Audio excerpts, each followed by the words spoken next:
Hey there, welcome back to Verbose DevOps. Today I want to talk about the DevOps roadmap for 2024. If you don't know what that is, it's basically a list of skills that you need to become a fully fledged DevOps engineer.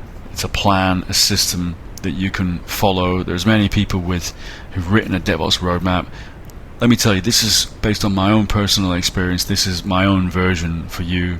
This is honestly what I think it should be. I think some of the other ones are too complicated. So yeah, the job market is terrible right now, but keep upskilling, keep focusing, and it'll all come good. That's my advice to you.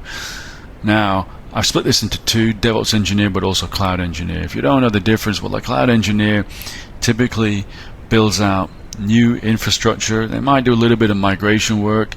They're generally focused on IaaS, so infrastructure as a service, and they don't tend to get too involved in the software development lifecycle or have much impact there. DevOps engineer does the same things as the cloud engineers, is responsible for the infrastructure being highly available and resilient and all those kinds of things. But they also are trying to improve the developer experience to help them better self-serve. They're more integrated into making sure that the software development lifecycle can iterate much more quickly, and more developer-centric, developer-focused, thinking like a developer, quite frankly. So maybe you didn't know that, but if you ever get asked that in an interview, that's how I would answer. So let's start with the cloud provider. Obviously, you need to know one of the big three: AWS, Azure, GCP. My advice is pick one and stick with it. I actually have experience of all three, and I spread myself out too thinly. It would have been better if I'd stuck with one. Now, to some degree, when you know one, you do know the basics of all the others, because most clouds are pretty similar at the end of the day, and they have equivalent services. The differences are not huge.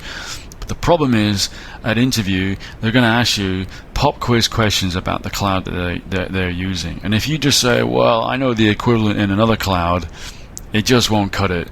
That's not what they want to hear. So that's another reason to stick to one cloud. But if you go for an interview with the one that's slightly different, make sure you've at least practiced a little bit in their cloud so that you know some of the basics. That would be my advice.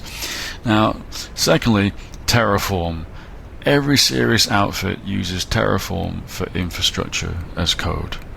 Every single place. Now, I know some places you might use, for example, Pulumi or CDK, but they're an exception. Most of them are using Terraform. So strongly advise that you need to know Terraform to be DevOps or a cloud engineer. Learn it, and it's super easy. If you want to do a certificate, you can do that as well, because that's super easy too. Probably the easiest one out there. Operating system. You need to know Linux, or maybe Windows if you're more in the Azure world. But yeah, you need to know Linux, and you need to be confident on the command line. Now, you don't need to be like Red Hat certified engineer level of Linux, but you need to be pretty good at Linux, I would say, or your chosen operating system. So get to know it, keep learning. I'm still learning about Linux. Keep learning. Try to incrementally increase what you know about Linux. You're not going to be able to just suddenly study it for an interview and get everything right. That just won't happen. But use it on a regular basis. Just like learning a foreign language, you got to keep practicing on a regular basis and it'll stick. Use it on a regular basis. I recommend install Linux on your laptop. Stop using Windows anyway, because it's a terrible operating system in my opinion. Now, this is similar, but scripting language, you'll see on a job description, as well as those three things I just mentioned, typically you'll be asked about Bash as well. You'll be expected to know it, so start making some scripts. If you're more Azure or .NET application, then it'll be PowerShell instead. But anyway, learn this scripting language. Start making your own scripts. Make things that you think are going to be useful to you, not necessarily what you think are going to be useful to a company. That way you'll be more interested in it. You'll have more. Create a repo on GitHub, your own personal repo, and start uploading your scripts there, and you'll get something, if you wanted to, show it as a portfolio of your work. Now, special mention here, I put it in orange. Python is the next one. It used to be that you didn't need to know Python to become a DevOps engineer, but something has changed, and You really, really do need to know it. And what I'm saying is you need a minimum intermediate level. You can expect, not all places, it's just a minority now, are already doing live coding exercises. Whether it's like a Codility, the Codility test is not live, but you might get some kind of leak code test or something like that.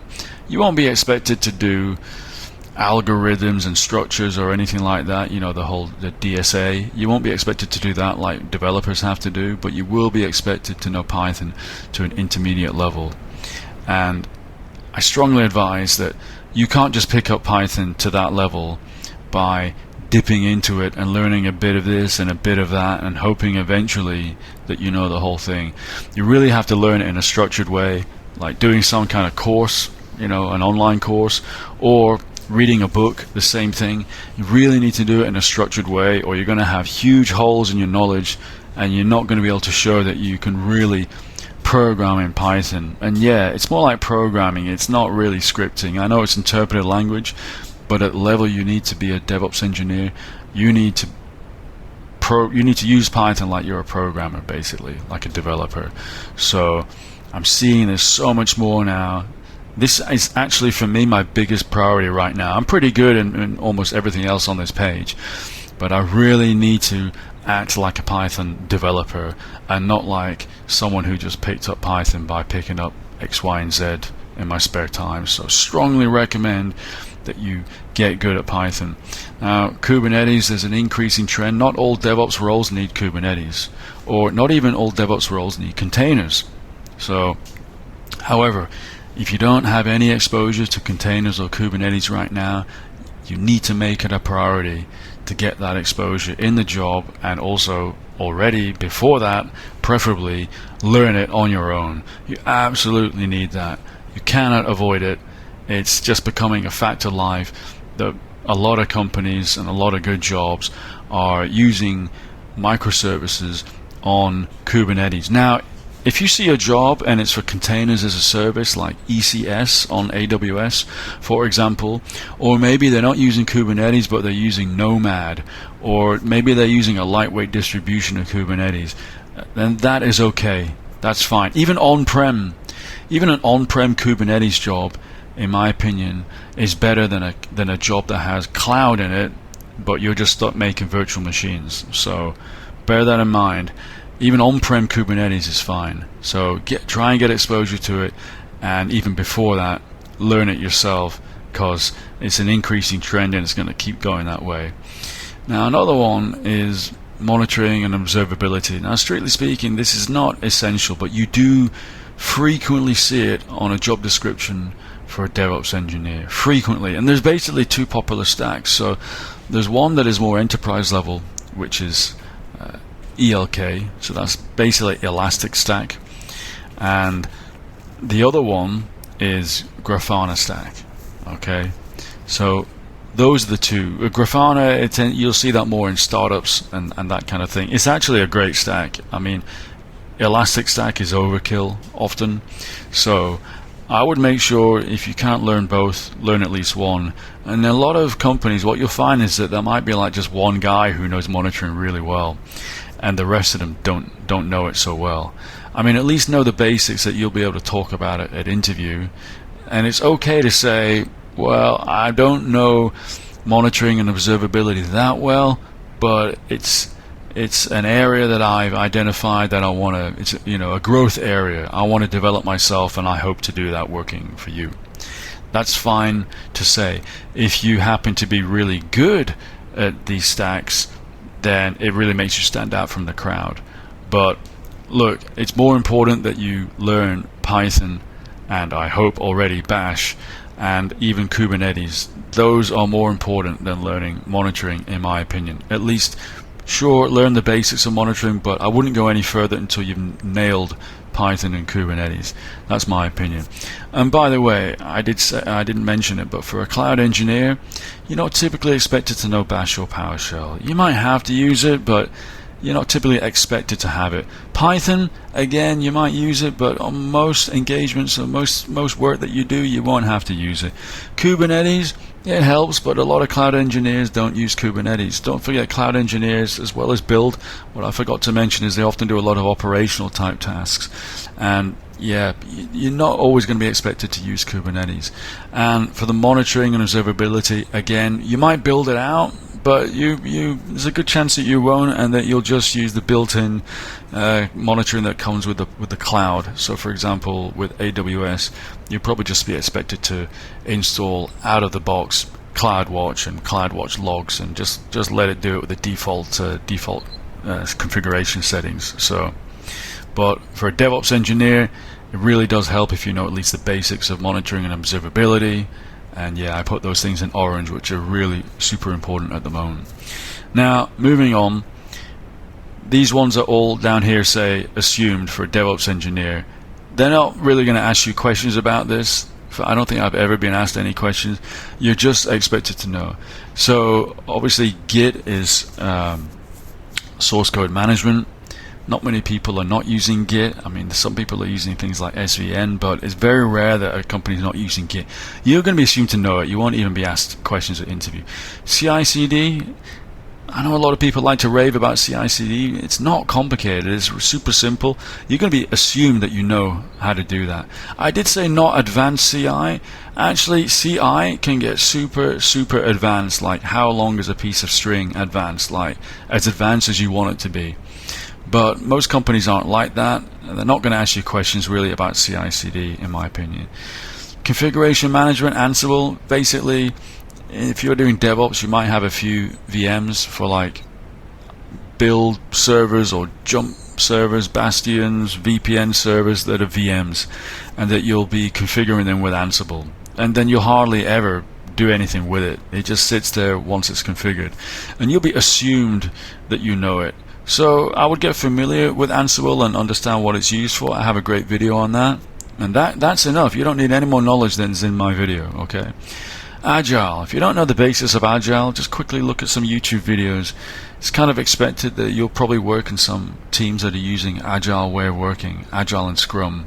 So I would just watch a video on that, and then at least you're not going to be completely clueless. You might get asked at interview, are we working in an Agile way? You have a problem with that? And then, of course, the right thing for you to say is, no, that's fine. It's industry standard, and that's completely fine. So have a look at a video. I'm not going to talk about that. Cloud design, it's going to be assumed that you know what that is. What I'm talking about there is going to be assumed that you know that in the cloud, typically people will have VMs. They might have lifted and shifted, and they might have auto-scaling groups, which is just a series of number of VMs that scale in and out, and put a load balancer in front, and you'd be expected to know what a private subnet and a public subnet and an internet gateway and an NAT gateway and what an S3 bucket is, stuff like that, all the foundational stuff for cloud. Foundational certs will cover all of this. Ideally, you would do the architect's cert, the architect associate, or the beginner architect cert for your cloud, which would give you everything that you need to know for cloud design. Now, for a cloud engineer, it's slightly different. Git is recommended, but amazingly, a lot of cloud engineers don't even use Git. They don't even install the source code properly, and may not even be using Terraform, doing everything by hand. Maybe storing the settings in Word document or something. CI/CD is pretty much assumed. You will be using that usually if you're a cloud engineer. Ansible, it's kind of assumed, although you won't be using it that much. Similar to DevOps engineer, you won't be using it that much. Agile, I do recommend it. Not all cloud engineers work to Agile. You don't see it as often as DevOps, but I definitely recommend, like I said, watch a video on it. Cloud design, yeah, it's kind of assumed unless you're doing more operational tasks, but it's kind of assumed if you're working on cloud and that's your job, you're a so-called cloud engineer or cloud ops or whatever, it's kind of assumed that you either know it or that you want to learn it, so I would definitely recommend it. Now, finally, 3 more things, and these are the ones that are what I would say a little bit maybe unfair even. So Golang, you're increasingly going to see this alongside Bash and Python. Now Golang is getting more and more popular in DevOps, and it is a great language, and there's many reasons for that. I have another video on that for Bash versus Golang where I explain that, so please check that out. But the problem is, it's super difficult to be good or even average at Golang if you already are trying to master Bash and Python. And my advice is, just forget Golang. Everything that I've covered above is way more important than learning Golang. Forget about it being, a new trend that's emerging. It's still a minority trend. I don't recommend learning Golang right now. Feel free to read some articles on it, but I don't recommend diverting your time on Golang. You're seeing it more now, but it's just not seen in enough places for you to waste. Well, yeah, I think it's a waste of time to really try to get good at Golang. That's honestly my opinion, because your time is limited, and if you do one thing, you can't do another. So you're increasingly seeing Golang. I thought I'd mention it. You'll never see that as a cloud engineer, never be expected to use it. In fact, I would say for Golang, use it if you think there's a good use case. For example, you might want to make a CLI program for your team. Then I think Golang would be a good choice. Should you script everything in Golang? In my opinion, no. Better stick to Bash, or if you need to, Python, because it's going to be easier to hire engineers who are capable. Try looking for someone, next time someone leaves, you need a new person, and you insist that they have Golang, you're going to have to pay more for the engineer because there's not as many. It's going to take you longer to hire someone. Same reason I don't recommend using Pulumi. It's not a bad product, but it's just too advanced. There's no need for it. You'll struggle to find engineers who actually have it. It's just not necessary. Now, another one that's expected is system design. Now, cloud design I already covered. That's more infrastructure. System design is the kind of thing that developers learn on their software engineering university studies. So system design is very developer focused. It's sort of like how to design individual and also high level design for applications. Now, in my opinion, I think that DevOps engineers and developers should focus on what they do best and don't overlap where it makes sense, but separate your concerns when you don't need to overlap. And system design, which is what developers are doing, I don't think DevOps engineers should be doing it. However, there is an increasing trend of hiring managers wanting their DevOps engineers to be developers. If you ask me, it's unrealistic, because if you're a developer, you can't just suddenly add this extra knowledge, all the infrastructure stuff. You can't just add that on, plus more stress, because typically you might be on call or really in the firing line if anything goes down. And are they really even getting more money for it? So I don't believe. I think it's. I think that they have different and separate roles. But what you're seeing is increasingly you're expected to have developer-like system design skills. My advice to you is, don't worry about what I just said, but start looking at like case studies for system design. Typically you'll find articles on Medium and stuff like that, and I'm going to make a video on this, and I might even make a regular video where we kind of go through the latest system design articles and stuff like that. So it's more important, if you start learning about it, you'll be able to talk the talk at interviews, and it will actually really help you to make that better connection with developers. You'll be speaking their language. You'll be better than them at knowing how to deliver from an infrastructure perspective the application. So they'll really learn to rely on you and appreciate you. So it is important, but I don't believe that you should get to the level of the developer. But it's definitely important to start learning it, and actually advantageous. So it's increasingly expected. And finally, I want to end with backend language. So you might have seen sometimes in the job description for a DevOps engineer, you'll see, needs to be a Java developer. Now, if you ask me, I think this is insane. I think that let the software engineers in your company and their teams, let them focus on whatever they're doing, be it front end or back end development. that is not the job, in my opinion, of a DevOps engineer. So you do see some jobs where they expect you to know. Now, actually what I will say is you do need to know how to read the code. So the thing is though, right, all of the stuff above is way more important to know, and that's where you need to start. Wait until you have at least an intermediate level of that before you even think about the backend language. So this is a more advanced topic, like system design. So when you have a good capability in all of the above, then start looking at the backend language. You'll never be expected to master it, but what will make you a great DevOps engineer, or even a good one, is the ability to debug code, because you often have to work with developers when they can't deploy because there's a problem in their application. And if you prove that it's not anything to do with infrastructure, you're well within your rights to say, look, your application's got an issue, you need to fix it, it's not my problem. But the thing is, that's not really the DevOps way. The DevOps way is come together and you can help them. And if you know how to read their code and can help point them towards possibly the root cause of the issue, the error, or whatever, if you can debug to at least a minimal degree, and that's going to be a major help for the developer to really, really quickly isolate the root cause of whatever the issue is. So I don't think you ever need to master the backend language. I think that's just too much to ask. But after you've done all of the above, then I do believe it is a great help to learn this a little bit at least. And it's increasingly being seen. But if someone asks you to be software engineer level at a backend language, it's just ridiculous in my opinion. It's just absolutely ridiculous.